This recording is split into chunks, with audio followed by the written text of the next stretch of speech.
Bueno, buenos días a todos, los saludo en esta mañana. Este es un evento que se propone recuperar la historia tanto de Ferro como del fútbol argentino. Está organizado por la subcomisión de historia del club. Primero vamos a darle la bienvenida a Daniel Pandolfi, el presidente de Ferro, que va a decir unas palabras.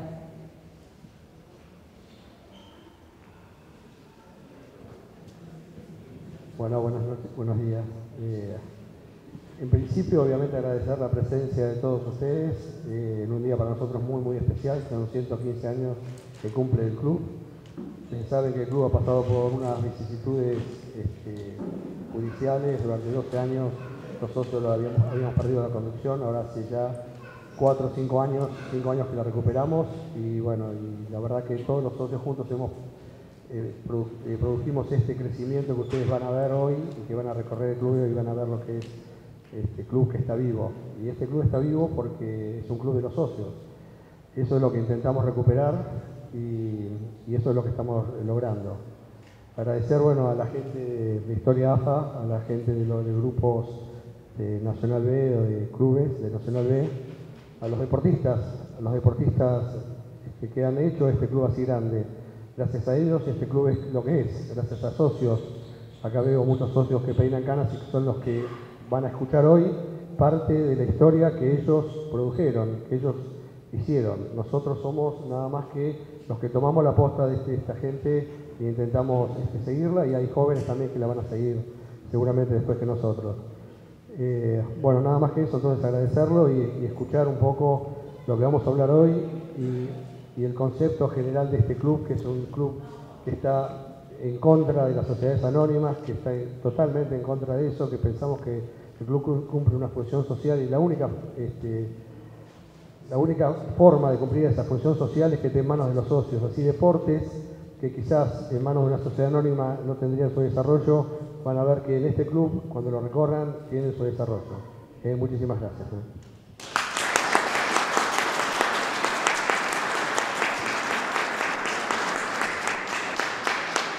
Bueno, voy a presentar quiénes son los que nos van a contar un poco tanto de la historia de Ferro como también de la historia del fútbol argentino.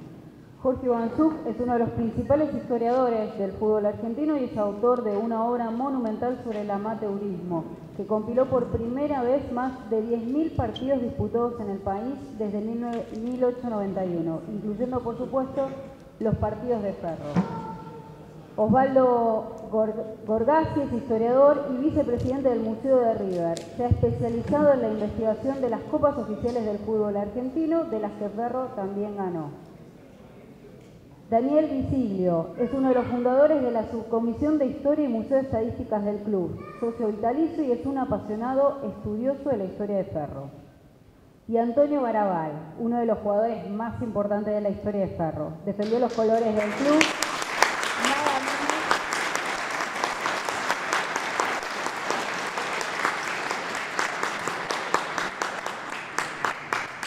Defendió los colores del club nada menos que en 196 ocasiones como jugador y otras 96 veces como director técnico e hizo 68 goles y además jugó en Boca, en Atlético de Madrid y en la selección argentina. Va a compartir con nosotros algunas de sus historias. Le damos entonces la bienvenida ahora para viajar en el tiempo, un poco más atrás, todavía Jorge Ivanzuk, quien investigó como nadie la llegada del fútbol desde Inglaterra a la Argentina. Me gustaría que nos contara, Jorge, cómo fueron esos comienzos, cuál fue el rol de Ferro en el comienzo del fútbol argentino en nuestro país y qué fue lo que hizo al fútbol argentino el deporte más popular.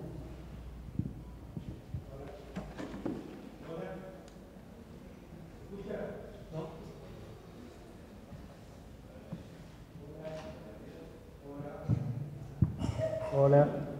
¿Ahí? Bueno. Hola. ¿Cuál de los dos? Bueno, largo con este.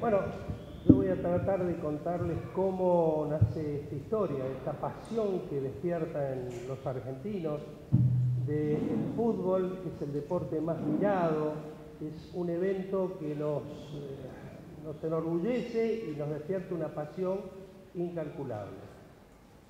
Si nos retrasamos, si nos recordamos la historia, si recorremos la historia, vemos de que todas las grandes civilizaciones tuvieron vestigios de juego de pelota.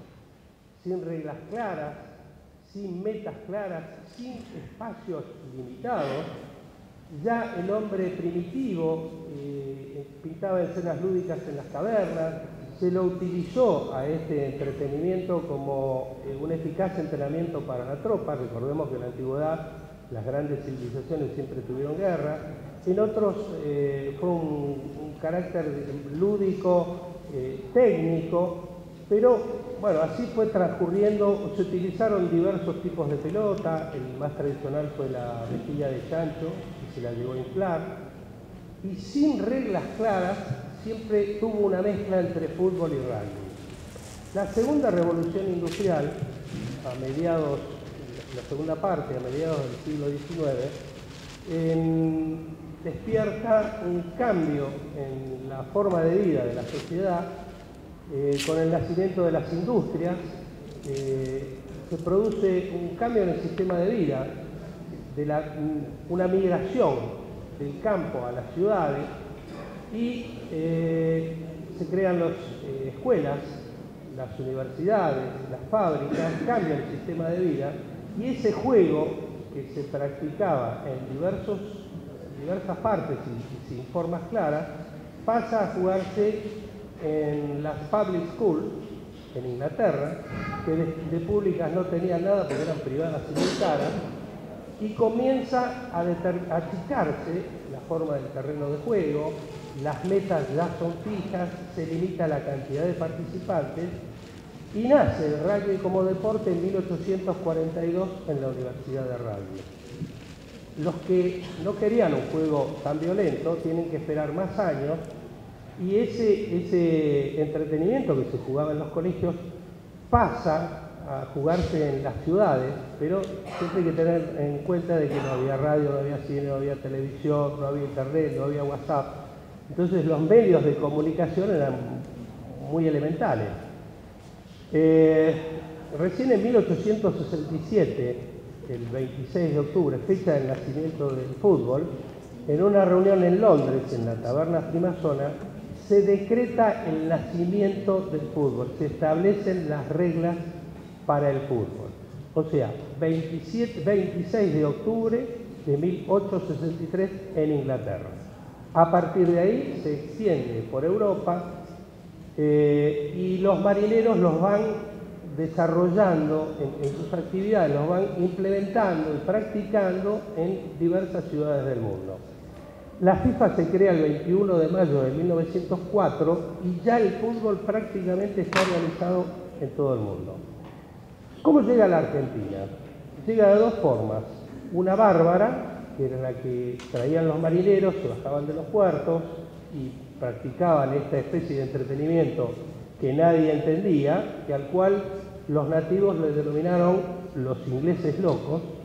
Y la forma reglamentada. La forma reglamentada, en la antigüedad teníamos dos diarios escritos en lengua inglesa, el Buenos Aires Herald y el Standard, y el director del Standard tenía el reglamento, por contactos en Inglaterra, del juego del fútbol. Entonces, las colectividades formaban clubes, se reunían por un tema de idioma. Tengan en cuenta que a principios del siglo pasado, en Buenos Aires, la mitad hablaba español y la mitad otro tipo de lengua. Y los ingleses habían fundado en 1831 el Buenos Aires Cricket Club, que es el primer club fundado en Sudamérica, para practicar deportes. Porque descubrieron los británicos la actividad física, que llenaba de energía, los mantenía en línea y era un entretenimiento muy practicado. Nace la raza de los sportmen deportistas.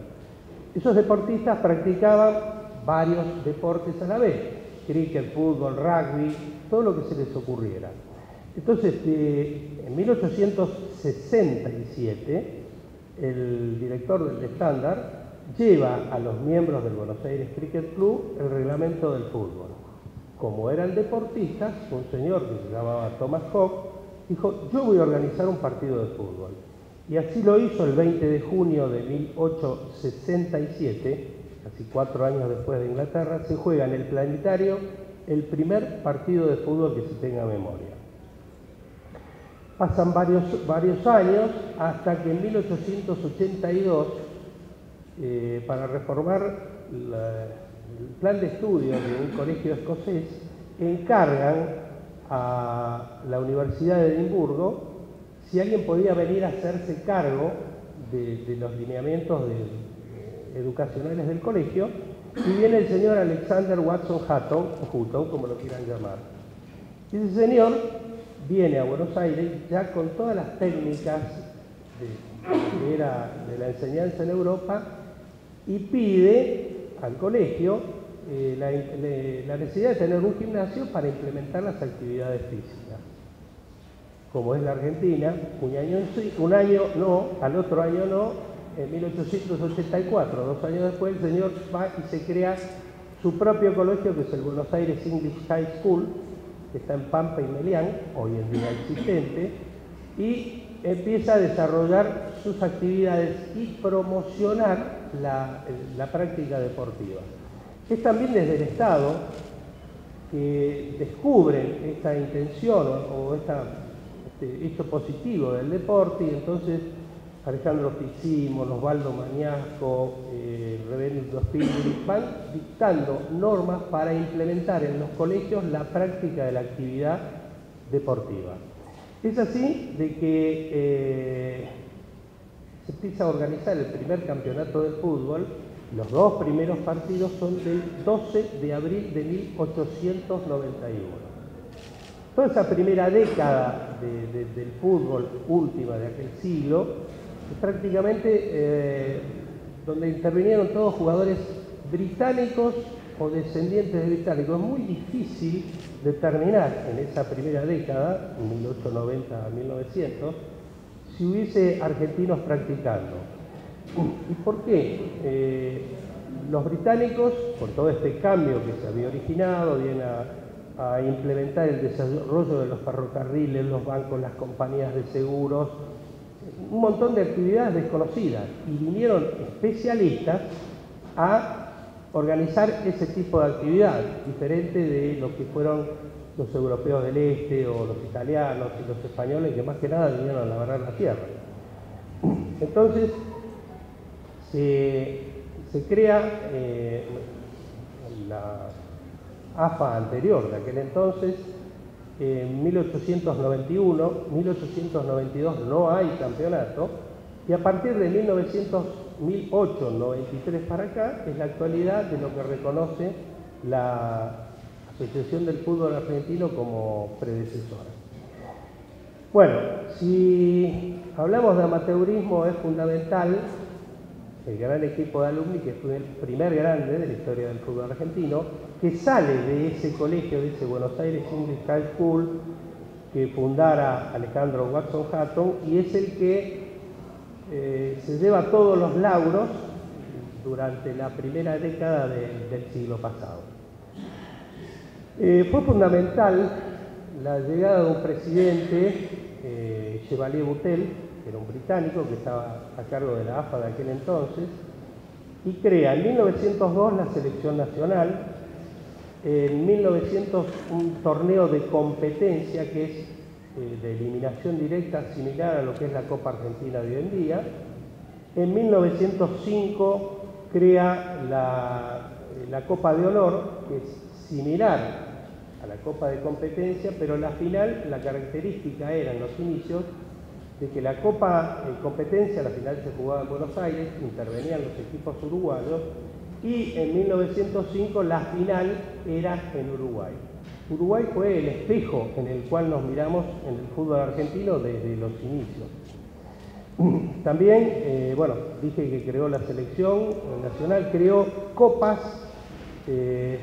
los más antiguos conocerán las copas Lipton, la Copa Newton, que era contra los uruguayos, y para darle un desarrollo y un despegue, trae la primera visita de equipos profesionales británicos a la Argentina. En 1904 viene el Southampton, en 1905 viene el Nottingham Forest, y entonces se empieza a despertar una pasión por jugar al deporte, al incipiente deporte.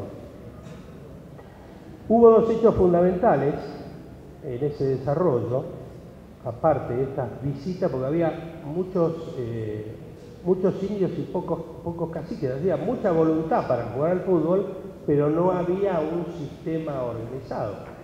Es por eso que los británicos, los primeros partidos los ganan por goleada y prende el gusto popular.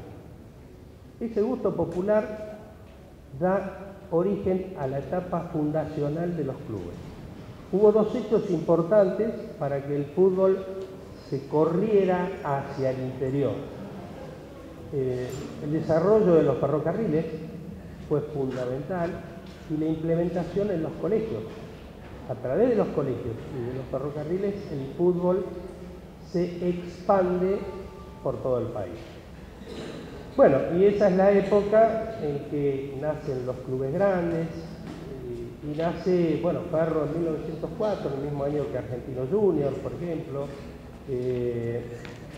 Si nosotros hacemos un repaso por la historia, el club más antiguo de los que están hoy en día en primera división de fútbol es Gimnasia y Esgrima de La Plata, nacido el 3 de julio de 1887.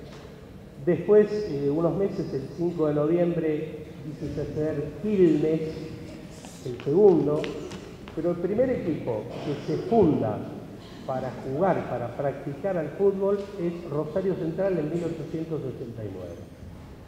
Bueno, ahí cambia, bueno, eso es lo que despierta el gusto por el fútbol, esa presencia de los equipos británicos.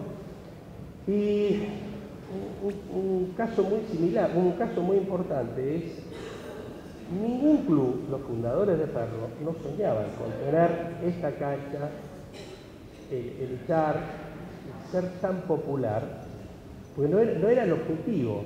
El objetivo o el camino, ¿cuál era? Una serie de muchachos se reunían para jugar al fútbol, para tener un equipo, para hacer un partido. Si ganaban esos 15, tenían 15 más. Y después otros 15, ese fue el crecimiento. Pero el origen y el motivo era cómo se hacían en aquella época los partidos. Recuerden siempre, no había radio, no había cine, no había televisión, no había WhatsApp. Había un diario, hubo un periódico que se llamaba La Argentina, que publicaba los desafíos. Entonces, el equipo de la calle Avellaneda desafiaba al de la calle Rojas dentro de 3 semanas para jugar un partido en su cancha. Ahora bien, el periódico, el diario este de la Argentina lo publicaba, pero tenía requisitos: un nombre, un sello, una dirección.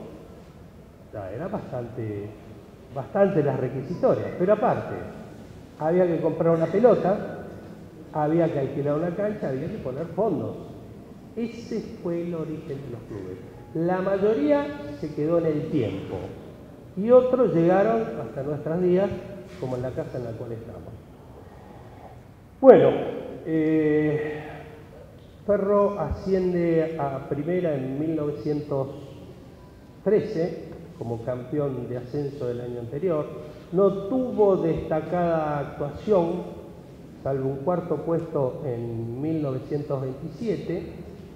Tiene a través de su historia amateur un subcampeón olímpico, que fue Ganzarain, y tuvo algunos jugadores, por ejemplo Pedro Chalú, que nació acá en la institución, pero se destacó en la selección nacional con Ferrocarril Oeste, con River, perdón.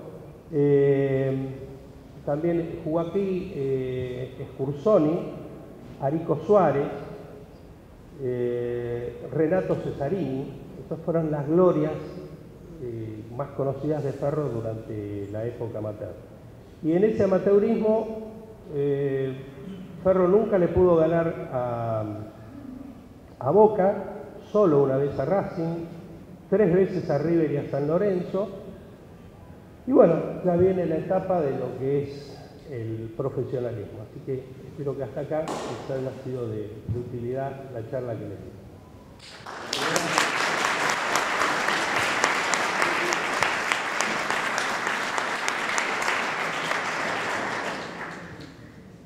Bueno, ahora viene un momento muy especial.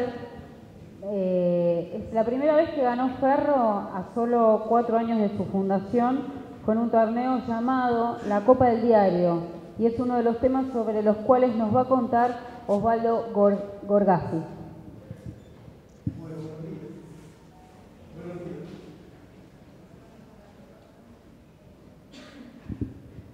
Buenos días, ahora se escucha mucho mejor.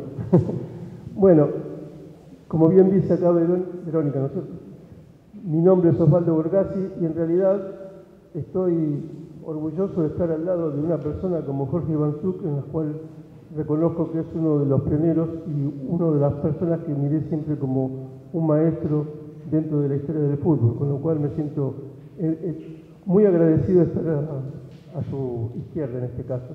También quiero destacar que está Daniel Visiglio, un historiador de Ferro muy reconocido, con lo cual, si me pongo a hablar de Ferro, no voy a poder sorprender a Daniel para nada, y más que orgulloso de estar también compartiendo esta mesa con un prócer, no solamente de Ferro, creo que del fútbol argentino, como es Antonio Garabal.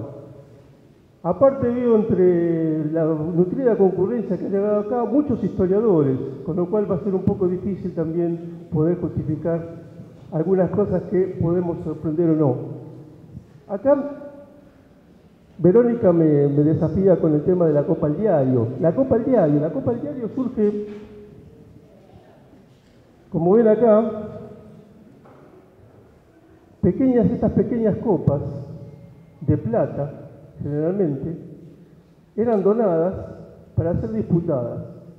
Y una de las primeras reglamentaciones que puso la asociación en su momento era claro, todos querían donar una copa para que sea jugada o por la selección o por la primera división. Entonces uno de los primeros reglamentos que tiene que poner la asociación es, miren, nosotros vamos a decidir en qué categoría se juega la copa. Y justamente la Copa del Diario, ¿por qué se llama el diario? Generalmente las copas tienen un nombre o que está grabado o la copa que la dona. Y en este caso la cosa coincide. La Copa del Diario está asociado al nombre de un periódico que en ese entonces existía, que se llamaba El Diario. Y tiene el nombre de Copa de Competencia. Copa de Competencia era, como decía bien Jorge, los torneos por eliminación de por entonces. Cosa que se fue perdiendo con el tiempo. Y yo a veces leo que ese tipo de torneos son llamados no regulares, cuando en realidad las Copa Competencia de Primera División se jugó mucho más veces que el Campeonato Nacional. Y el Campeonato Nacional parece ser que es un torneo regular porque se jugó una cantidad de periodo de tiempo. Con lo cual, ahí empezamos a encontrar algunas cosas, algunos puntos extraños. La primera copa de todas, la más emblemática que tiene la Asociación del Fútbol Argentino, no vayan a creer que es mucho más grande que esto. Es la Copa Campeonato, también llamada a veces la Copa Desafío o la Copa Alumni. ¿Por qué esto de Alumni? Porque el reglamento inicial de esta copa establecía que aquel que la ganaba 3 veces consecutivas o 5 alternadas, quedaba para siempre para ellos. ¿Y qué es lo que hace Alumni? La entrega, una vez que la había ganado, a perpetuidad, para que ya siga siendo disputada así a través del tiempo en todas las temporadas. O sea, que el que gana el torneo más importante de la temporada se tiene que llevar esa copa. Lamentablemente en este momento la copa no está siendo disputada y es un objetivo que de alguna manera me impuse un poquito yo y ya estoy convenciendo a algunos colegas míos de la historia de AFA de que esta copa, no esta, sino la Copa Campeonato de Primera División, vuelva a ser entregada al ganador del torneo del año. La última vez que fue entregada fue en el campeonato que ganó San Lorenzo ya en este siglo, a principios de este siglo. Bien, entonces, no es la única copa que se disputa. Y ahí empezamos algún tema de jerga. Normalmente se suele utilizar la palabra copa, ¿para qué? Para aquellos torneos por eliminación. Pero si recurrimos al diccionario de la Real Academia Española, copa en realidad es aparte de ser el objeto, cualquier torneo en el cual se dispute la Copa. Y la otra curiosidad es que se suele llamar liga a los campeonatos comunes. Cuando si volvemos al diccionario de la Real Academia Española, liga es solamente los torneos que juegan todos contra todos. Y a veces vemos que el campeonato de primera división se ha jugado por zonas, con lo cual no es una liga. ¿Por qué se produce esto? Se produce esto porque muchas veces tomamos del inglés o de lo que pasa en España, generalmente de estos dos países, cómo se suele llamar a los campeonatos. Entonces se produce un choque entre la forma de hablar y lo que está realmente definido. Claro, alguno me dijo alguna vez, la Real Academia Española no regula el fútbol, lo cual es cierto, pero regula el lenguaje. Ahora bien, hay otra escapatoria más simpática todavía, la jerga. La jerga es algo que se utiliza solamente para un grupo profesional, un grupo que está destacado en algún tipo de objetivo común. Bueno, podemos decir que dentro de la jerga tenemos dos maneras de llamar este tipo de torneos. Copa, aquellos que son por eliminación, y liga, aquellos que se producen en un campeonato. Bien, ahora vayamos a los torneos. La Copa Diario, como habíamos dicho, fue ganado por Ferro. ¿Cuántas veces? 2 veces. La primera vez, sin ánimo, y acá cuando empiezo a nombrar a otros equipos, es sin ánimo de menoscabar a los otros equipos, sino para glorificar justamente a que la gana. La primera vez que la gana Ferro, la gana contra el Independiente, en la cancha de Porteño, 1-0. La gana por segunda vez en 1912. Pero aquí hay un tema. Todos los clubes generalmente utilizan el año que ascienden como algo muy emblemático, como algo muy épico. Y 1912 Ferro realmente es el año que podemos decir que dentro del amateurismo lo debe considerar como el torneo por excelencia porque logra su ascenso en la cancha. Es un torneo muy particular porque empieza con todos los clubes jugando y se produce en la mitad del campeonato lo que se llama la primera escisión. O sea, ¿qué pasa? 1912 y la gente se discute, se pelea, se separa. Sí, en 1912, época que todavía consideramos un poco romántica, las discusiones existían. Y no les voy a contar que esto siguió y sigue hoy en día. O sea, que las pasiones que genera el fútbol producen a ciertos choques. Fíjense un poco recapitulando. Bien dijo Jorge lo que pasó en 1904. Para que un equipo inglés viniera a la Argentina en 1904, lo primero que tenía que producirse es que la asociación acá, local, estuviera afiliada a la liga inglesa. Si no, no lo mandaban. A pesar de que ya existía la FIFA, todavía la asociación argentina no se había afiliado a la FIFA, pero sí a la asociación inglesa, que era el que ejercía el poder del fútbol en el orden mundial. Curiosamente, en 1912, la Asociación Argentina se afilia a la FIFA. Y acá se produce un contrasentido. No hay todavía un choque de intereses entre la FIFA y la Asociación Inglesa. Al contrario, hay como una especie de alianza para desarrollar el fútbol. Pero sí había un problema dentro de las mismas filas inglesas que estaba en ese momento recién acabada. Algo que se conoce en ese entonces con la palabra la grieta. Algo que hoy todavía, en pleno siglo XXI, nos referimos, pero por otra situación particular de nuestro país. ¿La grieta qué era? Había una segunda asociación dentro de las filas inglesas que levantaba las banderas del amateurismo y por lo tanto no estaba reconociendo a la famosa de Football Association oficial que perdura a través de los tiempos y todavía hoy rige el fútbol inglés. Bien, en este caso, una de las asociaciones se mantiene firme y en forma oficial con lo que sería el tándem FIFA y de Football Association, y la otra un poco también parece levantar un poco las banderas del amateurismo. ¿Qué estoy diciendo? En plena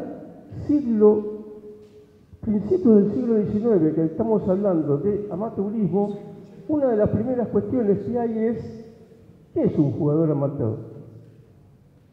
Y la definición se fue corriendo a través del tiempo. El primer problema fue, todos los deportistas, todo tiene que ser un deporte amateur. Pero es que aquí, que hay un tal Padre McCarthy que es boxeador profesional. Por lo tanto, no es un deportista amateur. Entonces, una de las primeras definiciones que se corre es, bueno, tiene que ser un futbolista amateur. Ahora, ¿qué es un verdadero futbolista amateur? Todo aquel que practicó fútbol, no como Antonio Garabal, que es un eximio futbolista, sabe que cuando inicia no recibe dinero, hasta pone plata para jugar al fútbol. Hay que comprar la pelota, hay que comprarse la ropa, los botines. Si es chiquitito, bueno, estará el papá, la mamá, algún tío, algún padrino que le ayude, pero en definitiva la familia está poniendo plata para que ese chico juegue o sea instruido para que juegue cada vez mejor, y alguno de tantos llegará a ser profesional. Bueno, la noción de amateur se fue corriendo. Y vemos inclusive entre líneas acusaciones entre los clubes de que algunos de los deportistas que están participando no son enteramente amateurs. ¿Qué ocurría? A todos nos gusta ganar, pero hay algo más efímero que la gloria deportiva. Uno es campeón, está orgulloso de ello, pero a las 2 semanas, ¿qué pasa? Pierde un partido y todo de vuelta hay que empezar a remar. Entonces, ¿qué significa esto? ¿Cómo fue los primeros desarrollos? Esto es muy sencillo. Si yo no puedo pagarle por reglamento a un jugador, pero soy directivo de una gran empresa, ¿qué es lo que hago?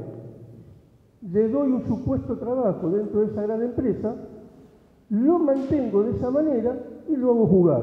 ¿Estoy violando el reglamento? Literalmente no.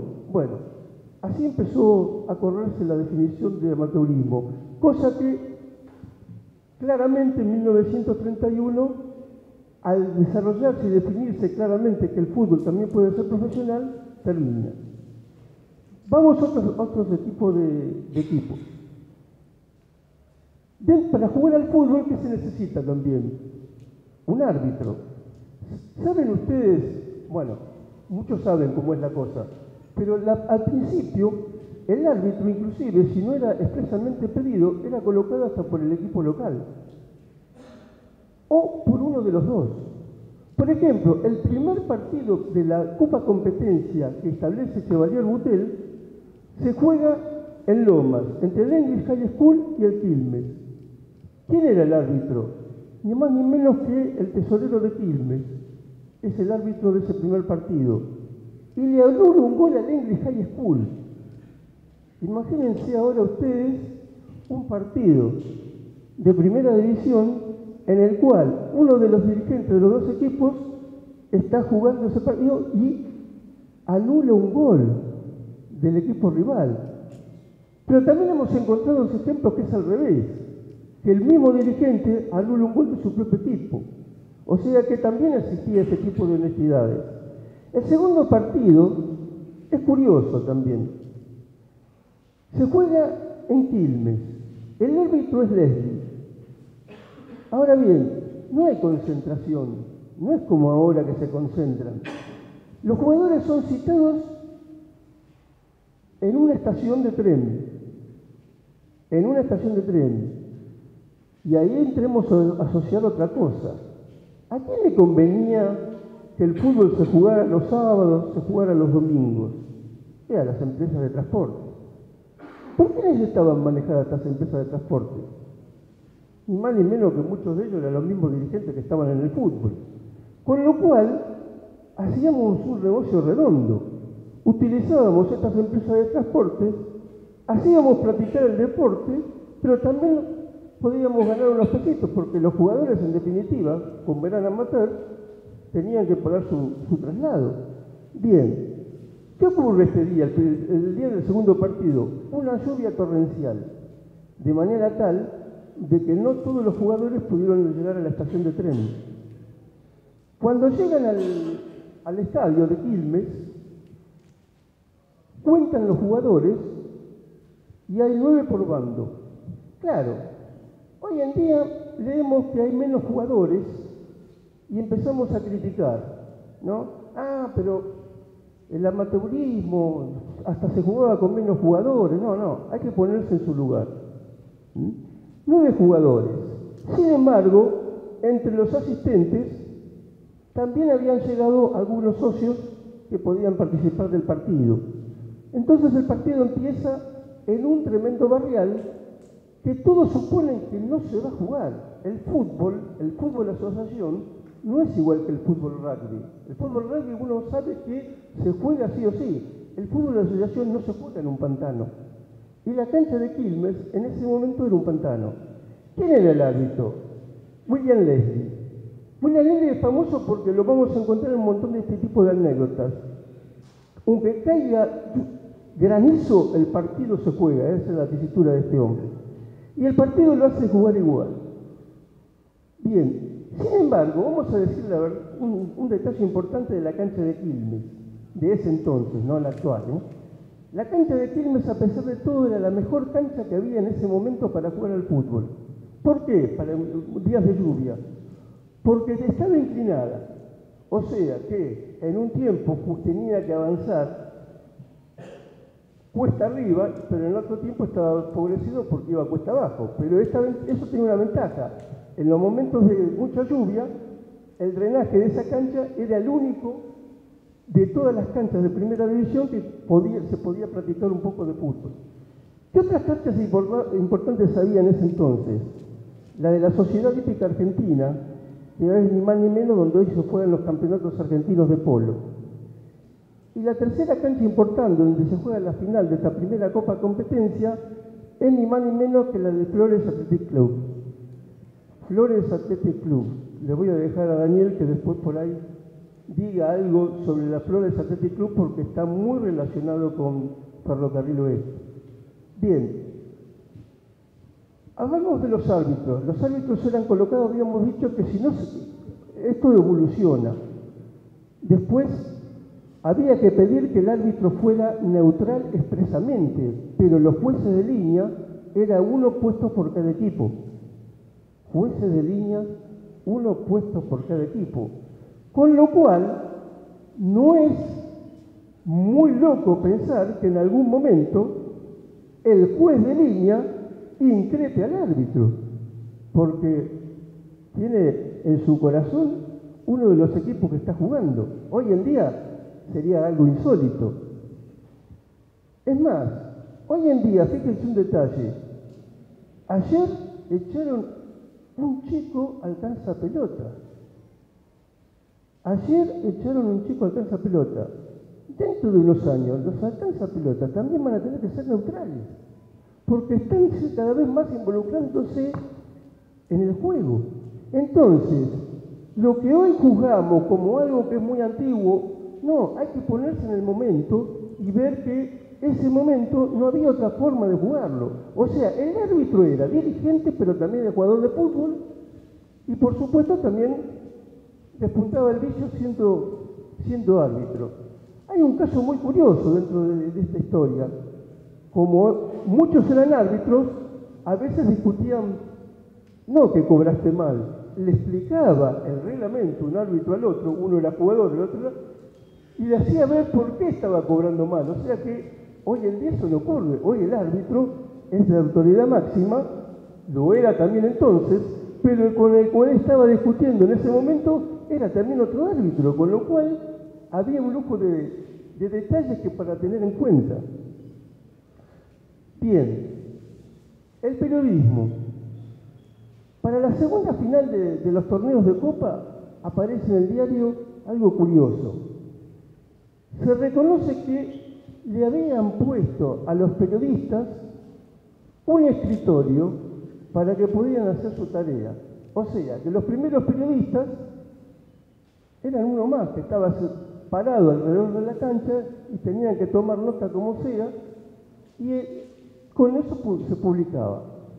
A partir de ahí, bueno, cada vez el periodismo tiene cada vez más y más ventajas para poder ver los partidos. Pero se producen detalles muy curiosos.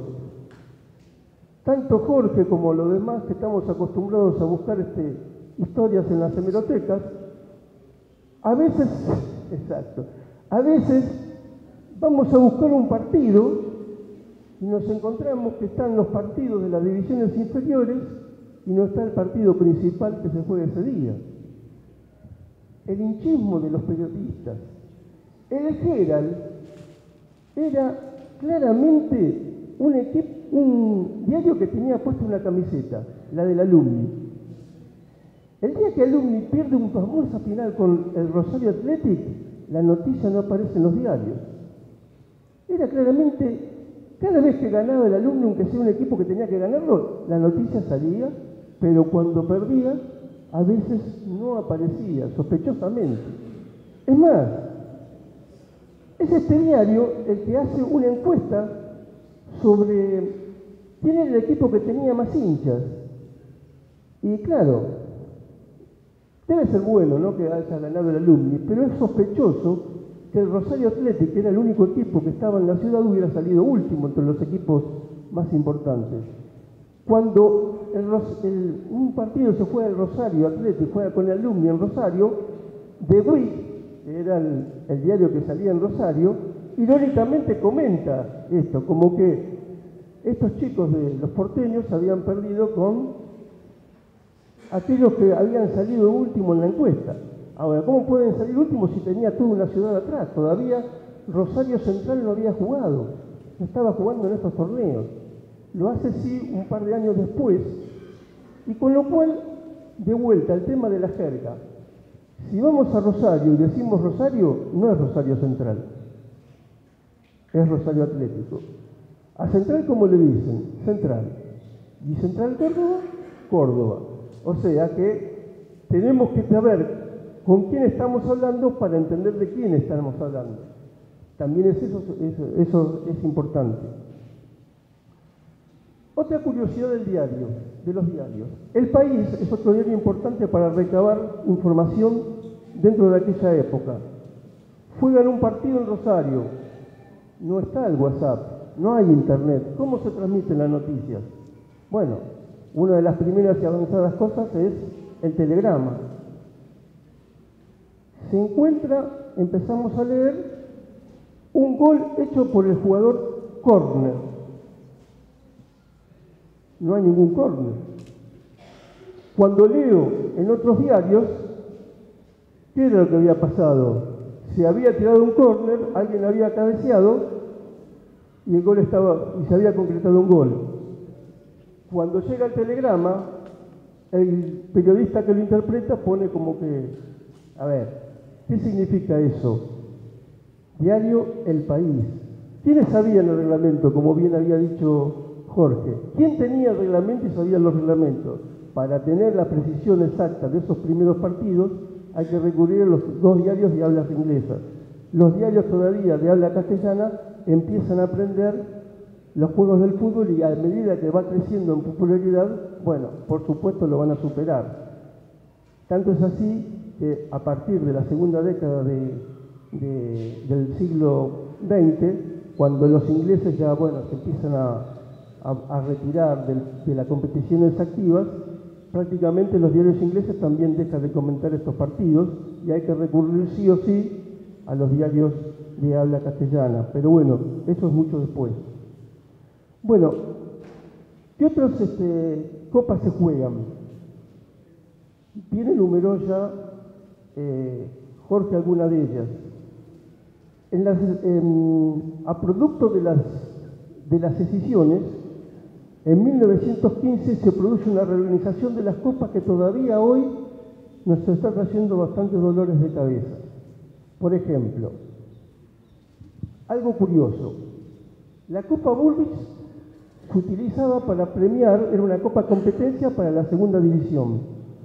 Después de la escisión de 1912, que dura hasta 1914, en 1915 una comisión se decide a recabar todas las copas y reasignarlas. Se le sacan, fíjense esta copa, ¿qué tienen generalmente las copas abajo?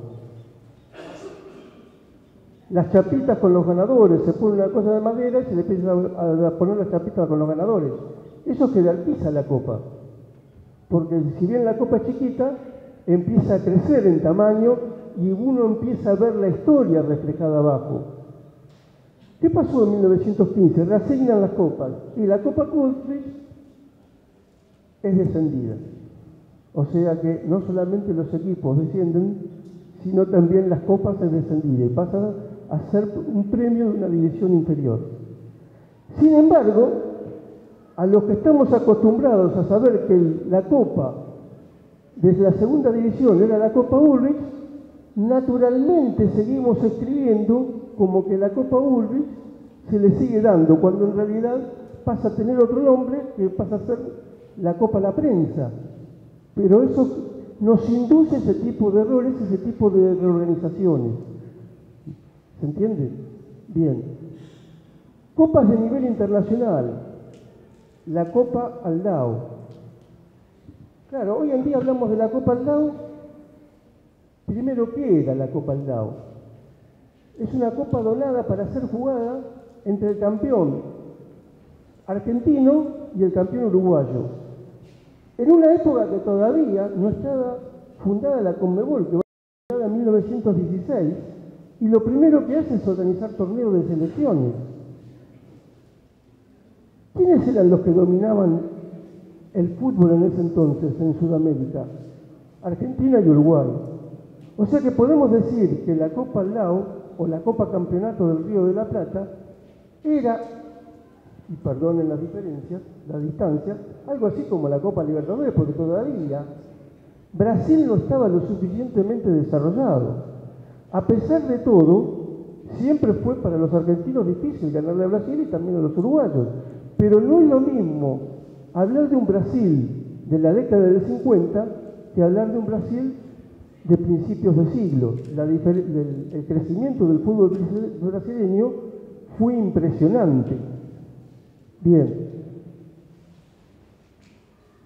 Otras copas. Otra copa curiosa es la Copa Asociación Argentina. La Copa Asociación Argentina es disputada por la Liga Uruguaya y la Asociación Rosarina. O sea, que la Asociación Argentina dona una copa para que sea disputada por estas otras dos asociaciones. Y acá, permítanme introducir un tema más. Estamos todavía antes de la creación de la Confederación Sudamericana de Fútbol. Estamos en una época que todavía el poder lo ejercía de Football Association. Para disputar partidos entre distintas asociaciones había que estar afiliado. Y la Asociación Argentina hace una especie de puente entre The Football Association y el resto de las asociaciones que existían entonces.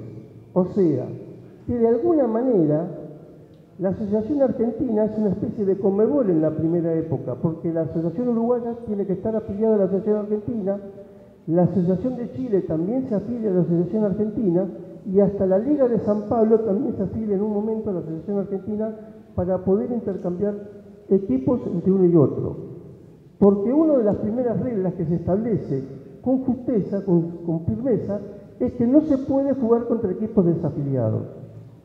Y esto es un problema en el tema de 1912 a 1914, porque al haber una asociación diferente, los uruguayos pretenden jugar con el equipo que ellos quieren jugar, no aceptan esta discriminación, lo cual genera que con el tiempo termine siendo desafiliado y con el tiempo esa misma presión hace de que pueda volverse a juntarse las dos asociaciones. ¿Cómo surge la primera escisión? Por un problema de propiedad. ¿Qué significa esto? El señor Ricardo Aldao era el presidente de una institución señora como GEBA. Este señor va a colaborar para la Asociación Argentina a contratar un club inglés que es el Swindon Town. Logra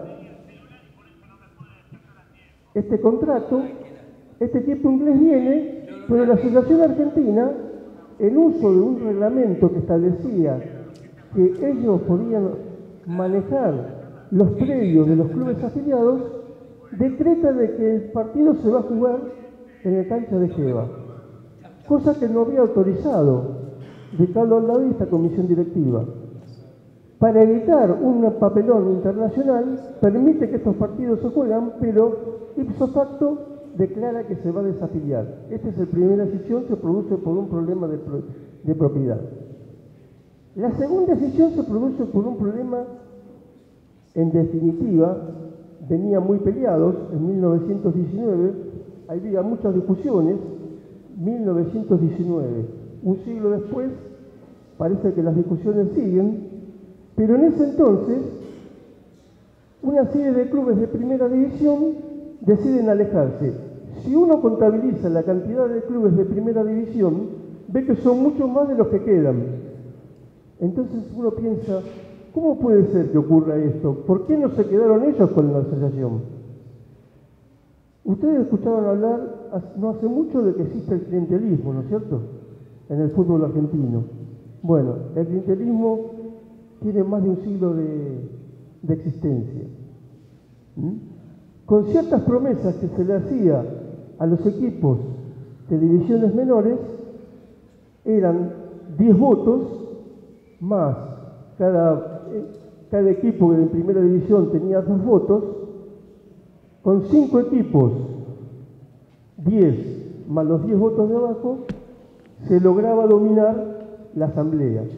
De manera tal que una vez hechas las cuentas no tenía sentido ya ir y votar por otro presidente. ¿Y qué surge acá? Los consejos divisionales. Es decir, ¿cómo se regulaba el fútbol en ese entonces? Había un consejo superior, pero cada división tenía un consejo divisional. ¿Quiénes iban a este consejo? Sería algo así muy parecido, que cada división tenía su tribunal de disciplina, dicho de alguna manera. Pero en vez de haber gente neutral, iban los mismos representantes de los clubes. Imagínense fallos dictados con las camisetas puestas. Si convenía, votaba a favor. Si no convenía, votaba en contra. Y si no me convenía que hubiera quórum, no daba quórum. Tanto es así que el Consejo Divisional en 1919, antes de la sesión, solamente se reúne 2 veces. Entre los fallos que se tenía que dirimir era de un jugador reemplazado por su hermano, en los cuales estaba mal castigado el jugador, o sea que se había expulsado el jugador bueno y el hermano, que obviamente del mismo apellido, era el que debería ser penado realmente, era el jugador no tan bueno. ¿Qué se produce entonces? Cansado de tantas discusiones, los equipos son obligados a nombrar nuevos delegados. Estos nuevos delegados deberían volverse a reunir. ¿Pero qué hacen los clubes? Si antes no tenían derecho a usar mis instalaciones, ahora yo tengo el derecho de volver a mencionar al delegado que yo quiero. Vuelven a insistir con estos delegados y ipso facto los clubes son desafiliados. Tras cartón, una serie de equipos que estaban en solidaridad con ellos se reúnen, se solidarizan con ellos y se separan. Entonces se crea la Asociación Amateur del Fútbol contra la Asociación Argentina. Y así durante 7 años, muchos clásicos como el River y Boca, por ejemplo, no se pueden disputar porque están en asociaciones diferentes. Y la última decisión es por el tema del profesionalismo. Y ya redondeo. Algo que era evidente y a voces de que ya existían para 1931 jugadores que cobraban por jugar, en 1931 se establece una liga profesional que reconoce exactamente esa posibilidad de que se pueda jugar profesionalmente. Verónica, muchas gracias.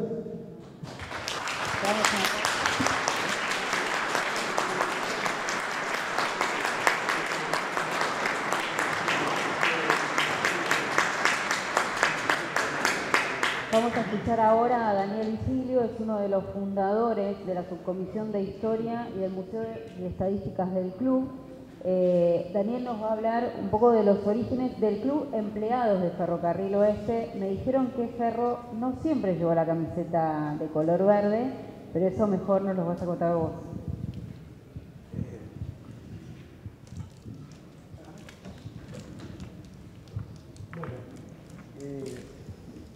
Yo no tengo la sapiencia de los que me han precedido y soy, digamos, un poco voluntarioso recolector de historias y de anécdotas del club.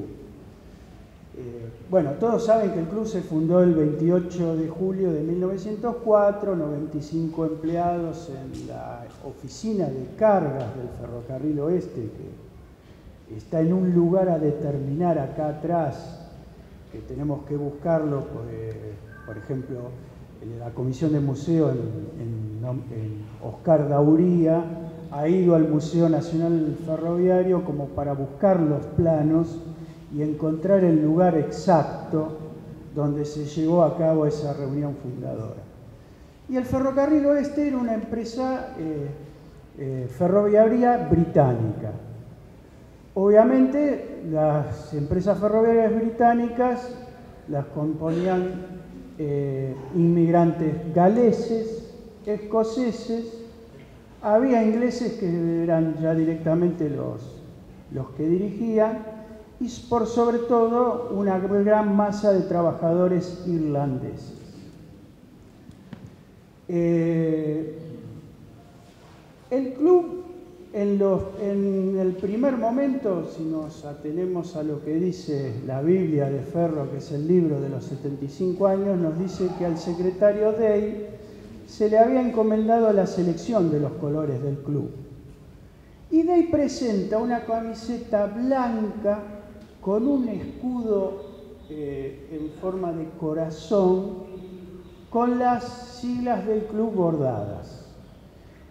Hay versiones que indican también que la camiseta podría haber tenido una franja roja, pero no hemos encontrado por ahora, digamos así, salvo la tradición oral, fotos de esa camiseta. De la primera que aparece en fotos es la del Aston Villa, que estimamos que se tuvo que haber adoptado por el club ya cuando nos asociamos a la asociación para jugar los primeros campeonatos. La del Aston Villa es borrabino con las mangas celestes. Verdaderamente es horrible, vamos a ser sinceros, y es como dice un amigo mío, los franceses en el cielo son los que dirigen la moda y en el infierno son los ingleses, porque verdaderamente... Así que bueno, hay registros de que esa camiseta creaba cierta resistencia entre los players que teníamos en esa época. Y aquí vienen, digamos, no, disculpen mi poca ductibilidad para explicarlo. En los años que llevo de socio muchas veces he escuchado a mayores decir que el verde fue elegido por presión de los irlandeses. Y esa idea me dio vuelta y leyendo revistas del club antiguas, como esta que les voy a mostrar de la década del 50, hay un artículo muy interesante en el número 39 de junio del 55 que dice, les leo lo que sigue. Las camisetas no eran verdes. Aparentemente aquí rememora a alguien de los primeros tiempos del club. La canchita, eso sí, estaba como ahora en la calle Caballito, hoy Martín de Gainza, comenta el viejo amigo. Y tenía, prosigue, dos divisiones, segunda y tercera. La segunda, integrada entre otros por los hermanos Seferino y Aniceto Camacho, dos jugadores internacionales de Peñarol que vinieron a jugar para los verdes. Rectifico, anotó el viejo amigo. En aquel entonces no eran verdes, sino marrones con mangas blancas y de paso regaladas. Sí, los tripulantes de barcos que llegaban a Buenos Aires y jugaban con Ferro dejaban como recuerdo sus camisetas. Así fue como en una ocasión vino el Amazonas, un vapor extranjero cuya tripulación jugó el amistoso y dejó las verdes. O sea que acá hay algo que nos permite dudar. Bueno, tenemos un testimonio oral de esa época que dice que los tripulantes de un barco nos dejaron las verdes. En el libro de los 100, en su momento, también dicen que las del Aston Villa las dejó la tripulación de un barco pesquero. O sea, evidentemente puede haber confusiones entre la tradición o traslación oral.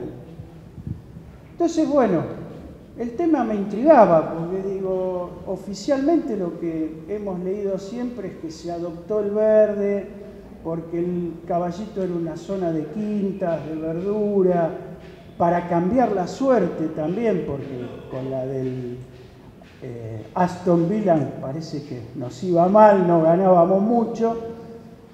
Y lo que teníamos entendido es que en 1912 cambiamos la camiseta, usamos la verde, ganamos la Copa Bullrich y ascendimos a primera. Y eso no es tan así. Revisando archivos de la asociación, que muy generosamente Sergio lo dice, de Boca Juniors nos acercó, ya en 1910, hacia 1910 finales, dice que Ferro presentaba una camiseta verde Nilo. Y en 1911 ya la repite, verde Nilo o verde agua. Ahora, ¿por qué se adopta la camiseta verde? Y lo bueno del WhatsApp es que ahora, si hubiéramos tenido esta herramienta 50 años atrás, podríamos haber recabado un montón de anécdotas o de palabras de nuestros mayores que lamentablemente vamos perdiendo. Y les voy a leer lo que un socio, que fue el que me había dicho algo muy interesante, lo voy a leer tal cual, para que no se pierda nada. Perdonen la demora, soy medio negado tecnológicamente también.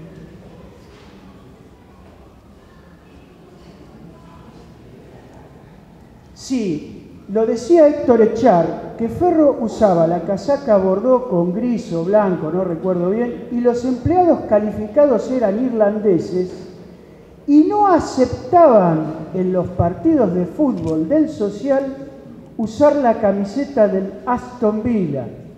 Entonces se decidió un partido entre los jerarcas ingleses y los obreros irlandeses, y la camiseta la elegían los que ganaban. Obviamente nuestra divisa es la bandera Ireland. Abrazo. Pregunté a otros vitalicios, en este caso a Reinaldo Nacarato, y me confirmó que Héctor Echardes contaba esa anécdota. Ahora, en 1910, Irlanda no era un país independiente. Entonces, ¿por qué tenían adoptada la camiseta, el verde? Esta es la bandera que identificaba al Sinn Féin, el movimiento Nosotros Mismos, en 1910.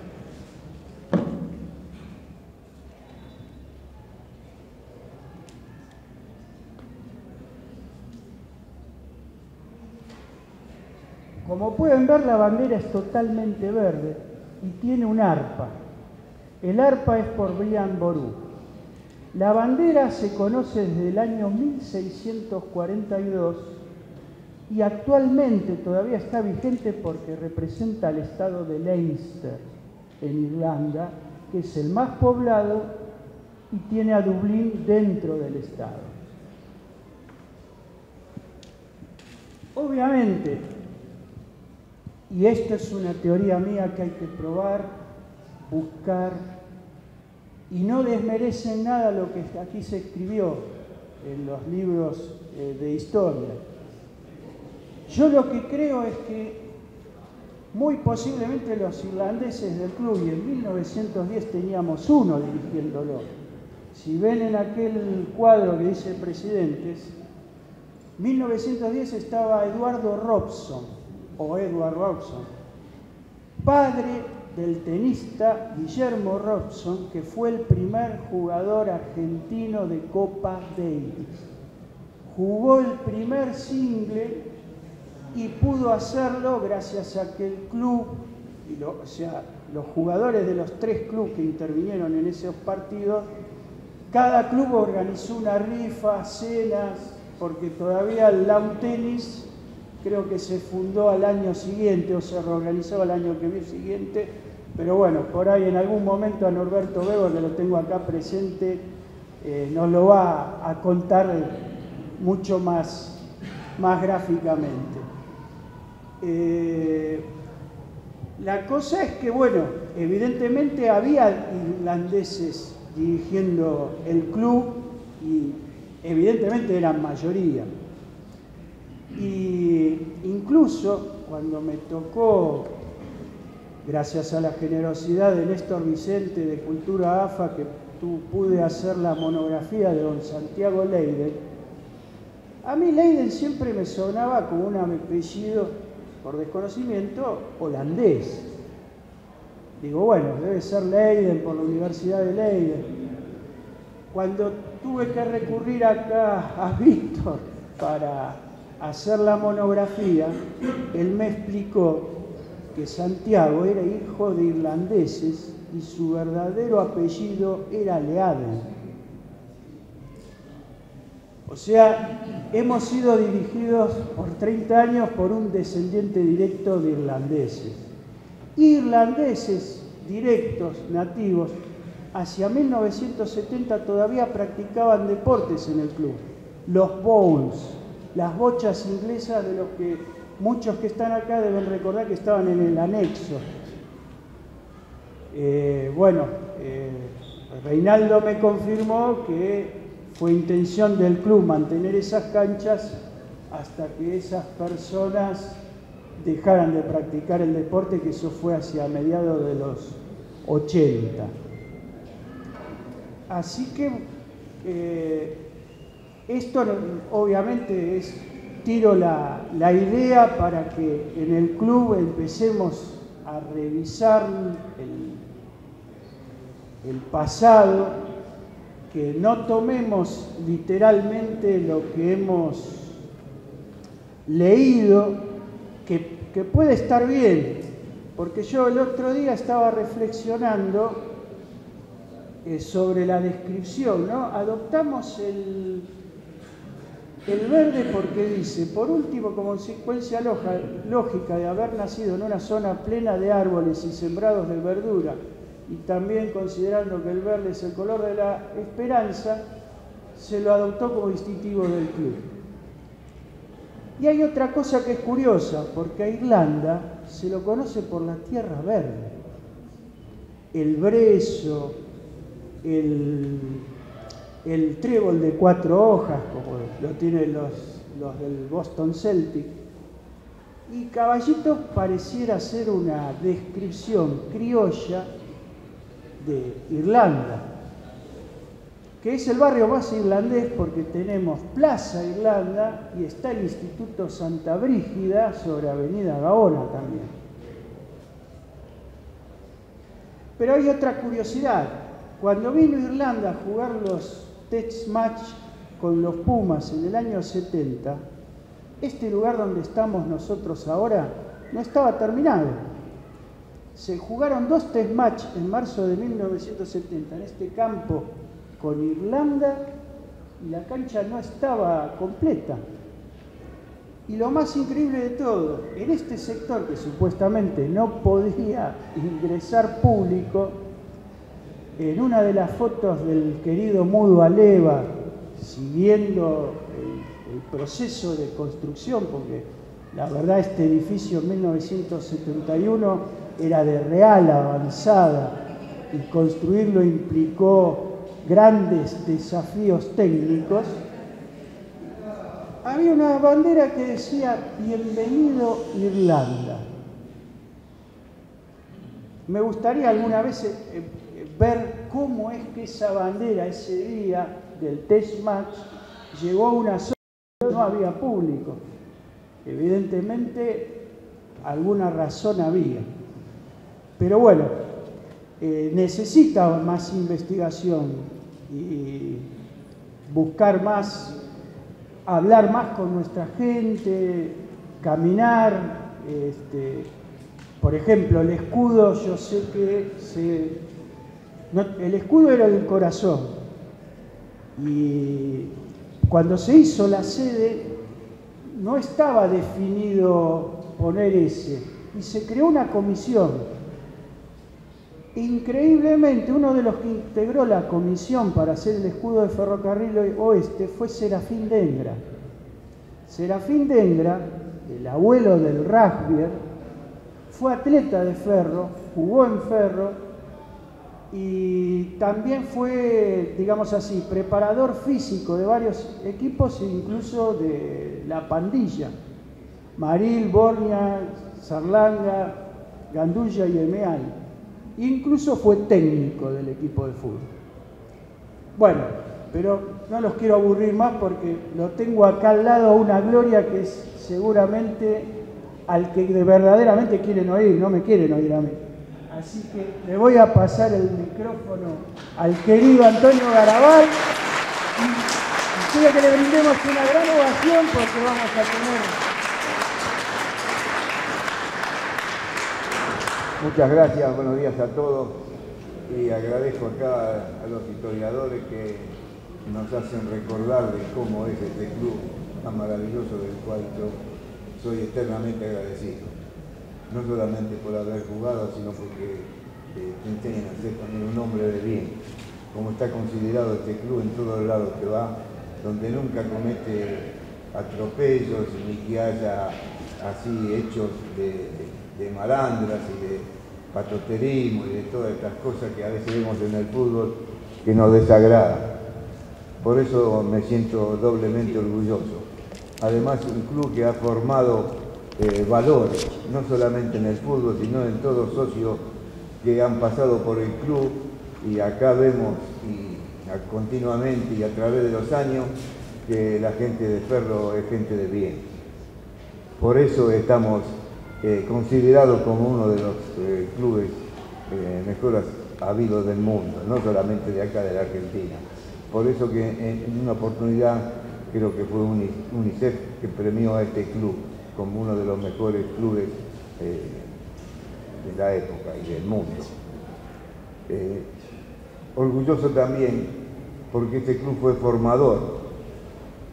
No solo en la parte que me correspondió a mí en las divisiones inferiores, sino porque hubo antecesores míos, como así también dirigentes, que fueron los ejemplos. Como cada uno de nosotros tenemos en la vida a nuestros padres, a nuestros abuelos, a nuestros familiares, en las escuelas y hasta en el barrio, tenemos aquellos que nos enseñan a cómo es la vida. Así que este club ha tenido esos maestros que he tenido yo también, como Calochero en su oportunidad, como Escalice, como lo fue Grigol y muchos otros que han pasado por el club. Y hoy me siento orgulloso de tener acá algunos de aquellos jugadores que han pasado durante mi estadía y de algunos de los maestros que he nombrado, que son Peláez, el Goma Vidal, Pastorini, que pese a que no haber sido nato de este club, se adaptó y fue uno de los ejemplos también que tenemos como jugadores que han pasado por este club. También está el Negrito Franco, está Belli, Gallina, Andrea, Rabanal, Lito Amato, el Negro Franco, Vélez, no sé si me olvido de alguno, pero bueno, pasaron tantos que a uno lo hace sentir orgulloso, que hayan sido jugadores que aparte de ser buenos como jugadores, son buenos como personas, son buenos representantes de este club. Tengo infinidad de cosas para agradecer y para decirles, pero si alguno quiere hacer preguntas o quiere que yo les pueda contar alguna de las anécdotas que yo me acuerde, o... Tengo tantas que no sé cuáles, bueno. Cuando practicabas acá con la pelota y pegabas al arco y te ibas a buscar allá. Sí, bueno, eso fue uno de mis principios. Debía tener 11 años más o menos y tenía que ir a vender diarios porque la vida era dura y lo que ganaba mi viejo no alcanzaba. Entonces me fui a vender diario y justo me había venido a ver un delegado que repartía sifones por el barrio. Y me dijo, ¿por qué no te venía a probar a Ferro? Digo, si me dan la camiseta de Ferro voy. Porque yo era de vuelo y me había ido a probar a San Lorenzo y no me daban la camiseta, me daban una camiseta cualquiera para ir a jugar. Y entonces dije, no, si no me dan la camiseta no vengo más. Y este delegado me ofreció la camiseta de Ferro, entonces me vine a probar acá. Cuando quedé, no podía venir a entrenamiento, porque a la mañana vendía diario y a la tarde iba al colegio. Entonces tenía que venir a las 6 de la tarde. A las 6 de la tarde en el invierno es de noche. La única lucecita que había era de la pista que corrían los milles y las motos. Y Pablito, que ya estaba preparándose para ahí, me daba una pelota. Y yo solito venía por la cancha, corría un poquito, hacía lo que yo veía, alguna gimnasia de cintura, y después me ponía a patear al arco. Yo pateaba al arco y tenía que venir a buscarla al fondo del arco. Estaba atrás un pedazo de terreno y después venía a la pista. Tenía que hacer 45 metros para ir a buscarla y 45 metros otra vez para ponerla fuera del área a patear. Digo, tengo que hacer 2 cuadras cada vez que tengo que patear una pelota. Empecé a apuntarle a los palos. No le pegaba. Pero de vez en cuando pegaba una y me ahorré de ir 45 metros para atrás. Eso, con el tiempo, sin querer, yo no lo busqué eso. Con el tiempo, cuando empecé a ser profesional, me dio su fruto. Porque yo pateaba al arco, y no digo que todos eran goles, pero no le erraba. Iba medio metro afuera, medio metro adentro, el arquero se tenía que tirar. Y eso me dio precisión. La vida, dice, a veces te castiga en la pobreza y te da otros bienestares para el futuro. Así que esa fue una de las primeras anécdotas que tuve. Otra que tuve fue con Marrapodi, Bufatelli y Osvaldo Díez. Yo era pibe, ellos me llevaban siempre 4, 5, 6 años de ventaja. Íbamos a Rosario, tomábamos el tren en Retiro, íbamos en el coche comedor, se cenaba, se dormía en el Hotel Italia, que es más viejo que yo, y me llamaban que me sentara con ellos. Me parecía raro, le digo, porque ellos son más grandes que yo, siempre se juntan lo de la edad, yo podía ir a lo mejor con Verón, con Roma, con ellos. Y digo, ¿por qué me llaman a mí? Por ahí veo que sirven la mesa y traen una botella de vino. Y dice, por esto te trajimos a vos, Antonito, acá, porque vos no tomás vino. Así que lleva una copita más cada uno. Para eso. Bueno, tengo una con Carrizo. Creo que fue el año 65. No, miento, fue en el 56. Estábamos atacando para aquel arco, segundo tiempo. El sol cae atrás, allá. Y entonces íbamos 0-0 y faltarían 6 o 7 minutos. Y vino una pelota, un centro, no sé si fue de Fox, y la empalmé muy bien. Como yo sabía que tenía cierta puntería, lo veo que Carrizo cae de rodilla y pega así contra el suelo y apareció el gol que grita la hinchada. Y yo lo vi que él pegó con la trompada en el piso y salía a gritar el gol. Y vine cara acá para donde está la hinchada de Ferro, salto y grito gol y veo que están todos modos. Le digo, ¿qué pasó? Están todos enfermos. Y yo doy vuelta y el referí estaba señalando córner, la había atajado. Claro, yo con el sol, la pelota agarra esa parte donde baja enfocó el sol y dije, no, como pegó en el piso, la hinchada que grita es inicio de gol, y salía a gritar gol. Cuando terminó el partido yo todavía no lo podía creer, me bañé, salí a la cancha y me fijé a ver si estaba la red rota. Me la había bajado. Sí, igual.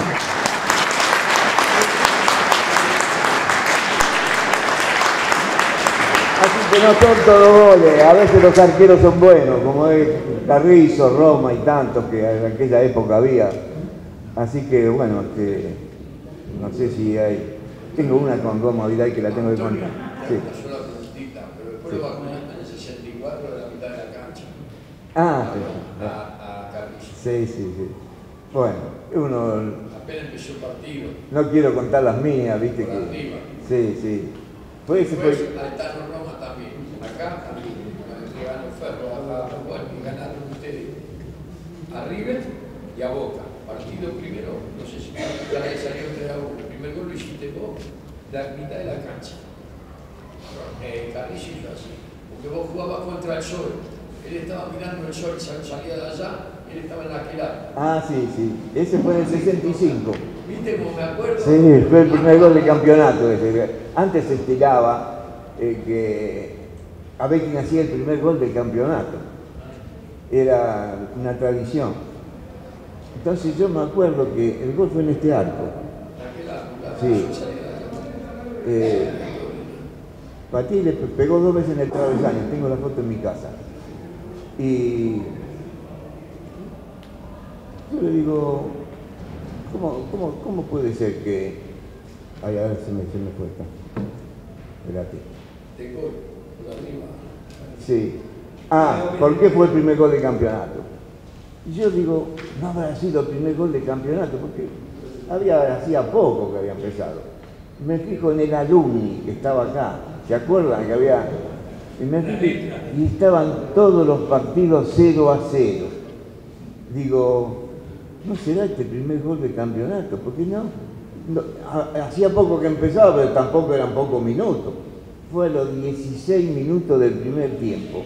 El gol más lerdo de todos los campeonatos. Sí, fue el único, siempre a los 2 minutos, 3 minutos había un gol en todos los campeonatos. Tengo el recorte en casa. Así que bueno, esa fue otra anécdota buena. Antonio, vos jugaste con Di Stefano. Sí. ¿Y tenés alguna anécdota de él? Sí. ¿Okay? Tengo una muy buena que pinta lo que era Alfredo Di Stefano como jugador argentino que hace sentir orgulloso. Yo me acuerdo que estábamos en la cancha con Lugo y Alberto J. Armando, que fue a comprarnos al Atlético de Madrid para traernos acá a Boca. Y no, fuimos a ver ese partido porque era 3 o 4 días antes de venir para acá, para Buenos Aires.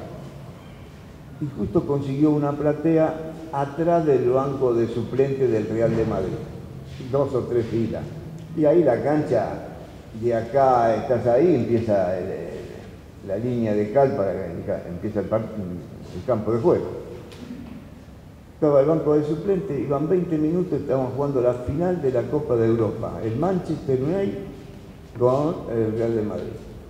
Le habían puesto a Di Stefano una marca exclusiva, lo tenían que seguir a todos lados. Iban 20 minutos y el inglés lo corría a donde iba. Di Stefano se moría y no lo había tocado todavía la pelota. Antes se jugaba el 5 era líbero.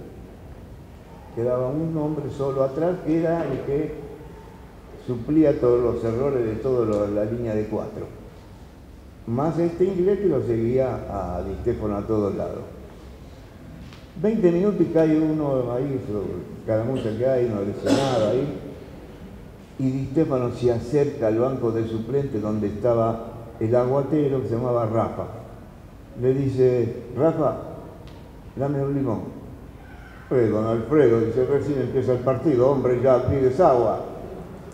Dame un limón, salame, dame un limón, le dice. Bueno, se acerca, agarra el limón y le dice, Mister, el jugador que lo estaba marcando. ¿El limón qué es? El inglés hace. ¿Qué querían? Sacarlo de la cancha para hacerle ver a la gente que el inglés lo estaba siguiendo hasta fuera de la cancha. Pero el inglés, como se avivó, pasó eso y agarró Di Stéfano. ¿Qué hizo? Se fue a marcar él al líbero. Como este otro tenía la orden de seguirlo, de repente él tenía dos. Entonces empezó a decirle a los compañeros que tenía, que uno era Rial, el otro era Pusca, el otro era Gento, el otro era Copa. Le dice, a ver si se avivan. Y le dijo, vos, no voy a decirlo. Le dijo, porque yo tengo dos. Alguno tiene que estar libre de ustedes. Y así después, esos que también eran buenos jugadores, empezaron y le hicieron 3-0 ganar. Así que yo considero que Alfredo Di Stéfano fue uno de los mejores jugadores del mundo de aquella época. No quiero hacer comparaciones, porque cada uno en su época tiene su valor. Tanto Maradona como Pelé, como Cruyff, como ahora Messi, hasta Sibori, que muchos no se acuerdan, pero eran jugadores distintos. Y no lo comparemos porque hasta eran distintos en la modalidad de que tenía cada uno. Pelé era un súper elegante, un buen cabeceador, sabía de todo, pero no lo comparemos con Maradona, porque Maradona también tenía lo suyo, lo tiene Messi ahora, así que no hagamos comparaciones, para mí, ¿no? Hay que respetarlo a cada uno en su década. También hay variaciones, no es la misma la cancha que jugábamos nosotros, con Pastorini, con el mismo Goma Vidal, ellos. La cancha acá, esa es una cancha que tenía mucho césped, pero yo para tirar un centro tenía que adivinar en qué mata de pasto no me iba a picar antes de tirarlo. Y bueno, la pelota pesaba bastante, y cuando se mojaba y agarraba un poquito de barrito, yo tenía de compañero al Tano de Vita, salió 2 veces con principio de conmoción cerebral. Sí, era pesada la pelota. No es la de ahora que vos la tocás y parece lo de vos, ni la mandás donde querés. Si la llegaba a agarrar Pichi Peláez, esta pelota ahora te hacían un agujero. Pastonini lo mismo, jugadores que tiraban fuerte. Imagínate si te agarra Escota o Facundo como lo agarraba de Vita. Y bueno, tal es así que, no es que lo digo yo, el médico le prohibió ponerse en la barrera a raíz del segundo pelotazo que recibió, porque ya quedó propenso a que pasara algo. Así que era peligroso. Bueno, les cuento esta anécdota y no les entretengo más. De veterano fuimos a jugar un día a Pigüé. Era una localidad donde era Atera, que era un jugador de Vélez. Y como acá los veteranos, a veces venía Roque Abayá y venía Álvarez, aceptábamos a muchachos que vinieran. Además de jugar él, Pichi, jugó también Gallina, Andrea, bueno, muchos de los que están acá jugaron. Y bueno, vamos ahí a Pigüé y era un partido muy peleado porque ellos eran jóvenes, pero claro, había cierta diferencia porque eran muchachos que hacían la cosecha. Nosotros de veteranos teníamos el toque, pero ellos tenían la vitalidad, eran todos muchachos jóvenes. Había el número 2, Chacarero, que tenía un físico grandote, sacaba de arco y tiraba centro al área de nosotros, tenía un cañón. No tenía mucha calidad, muchas condiciones, pero más o menos se daban maña. En una de esas estábamos ganando 3-2, faltaban 5 minutos. Tiro libre a favor de ellos. Ahí en el semicírculo, se pone la bandera, está haciendo el arquero y dice, falta uno. Y venía el Chacarero caminando de allá y dijo, este no rompe nada. Entonces, uno más, y no se quería poner nadie en la barrera. Y estaba el Tano de Vita por ahí para el costado, ya de entrada ya se había ido. Le digo, dale Tano, ponete vos que seguro te va a pegar a vos. ¿Sabés dónde me mandó? Bueno, no sé si tienen alguna otra más. ¿Vos querías decir algo? Sí, por la campaña quería pedir del 59, lo más hermoso que jugar, que por ahí es mucho. Mirá, El otro día vino San Filipo a mi casa. A veces viene porque... ¿El 3-0 acá? Sí, ese fue, sí. Vino a casa porque entre los jugadores, Guzmán y algunos más, San Filipo está también, estamos gestionando la obra social de los jugadores de fútbol que no tenemos, porque agremiado te la dan mientras sos profesional. Una vez que dejaste de ser profesional, buenas noches y muchas gracias. Y que está mal. Me parece que es el único gremio que no tiene ni obra social ni jubilación. Nosotros los jugadores hemos pagado la jubilación, pero no la tenemos. Bueno, vino a casa. Lo primero que dijo, porque muchos se lo hacen acordar de ese partido, porque le dimos un baile ese día, ellos salieron campeones, pero nosotros lo matamos. Le ganamos 3-0. Lo primero que dijo, no, pues ese partido no se pudo jugar porque entró la gente. Le digo, no. La gente entró después. Y vos le pediste al referí, que era Pradaude, que terminara el partido. ¿Te acordás vos, Pastorini? No, vos no estabas. Le dijo que terminara el partido, faltaban 7 minutos. Y lo terminamos como 5 o 3 minutos antes. Porque el baile que se te estaba dando, ese fue uno de los recuerdos de San Filipo. ¿Qué me había más preguntado? No, otros recuerdos del 59. Bueno, ese fue uno. Me acuerdo, no sé si fue con Leonardo o con Lugo. Hicimos doble pared de taquito. No puede ser, dije. Y bueno, sí, lo cuento y parece una fanfarronada. Pero fue verdad, es así. Son cosas que uno a veces no quiere contarla, porque digo, ¿qué la voy a contar? ¿Quién me la va a creer? Claro, vos le decís estas cosas y dice, no, este está fanfarroneando, y no, uno no quiere hacer esa clase, porque uno, como dije al principio, está en un club que siempre fue un club modesto y que no quiso nunca hacer a la laca de cosas. Y eso es lo que uno aprendió en este querido club. Y le agradezco a ustedes que estén acá en este club, porque han elegido bien. Este es un club de señores, desde sus dirigentes hasta sus socios, y no solamente de los jugadores, porque en divisiones inferiores se ha enseñado eso. Si no se puede ser un gran jugador de fútbol, sí se puede ser un gran ciudadano. Y eso es lo que respeta a mí y al club. Muchas gracias a todos.